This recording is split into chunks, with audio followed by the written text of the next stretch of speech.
Bogus बियाण्यांची विक्री झाल्यास कारवाई करण्याची मागणी, अन्यथा कार्यालयास टाळे ठोकू. वंचित आघाडी.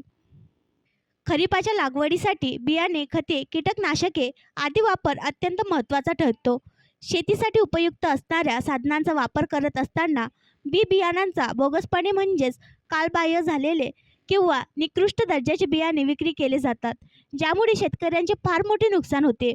बोगस बियाण्यांच्या विक्रीमुळे शेतकऱ्यांच्या उत्पन्नाला म्हणजेच मालाला हमीभाव मिळत नाही. त्यामुळे शेतकऱ्यांवर खूप मोठे आर्थिक संकट निर्माण होते. या सर्व गोष्टींवर प्रशासनाचे काटेकोर नियंत्रण असले पाहिजे. बोगस बियाणांची विक्री बंद झाली पाहिजे. शेतकऱ्यांना बियाणे अल्प दरात उपलब्ध करून दिली पाहिजे. बोगस बियाणे विक्रेत्यांवर दंडात्मक कारवाई केली पाहिजे.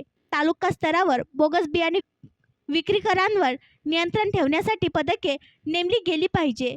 यदाकदाचित जिल्ह्यात बोगस बियाणे उपलब्ध झाले किंवा त्याची विक्री झाली आणि त्यामुळे शेतकऱ्यांना नुकसान सहन करावे लागले तर आपल्या कार्यालयास टाळे ठोकू हा वंचित बहुजन आघाडीतर्फे आपल्याला गंभीर इशारा देण्यात येतो. निवेदन देताना जिल्हा अध्यक्ष योगेश गुलाबराव बन, महासचिव मंगेश निकम, मिलिंद बोर्डे, उपाध्यक्ष पी.के. दाभाडे, संघटक सुभाष काळंबे, सोशल मीडिया प्रमुख प्रवीण जाधव, प्रसिद्धी प्रमुख भाऊराव गवई, संपर्क प्रमुख गणेश खोतकर, सदस्य रवी रत्नपाखरे आदी पदाधिकारी मोठ्या संख्येने उपस्थित होते.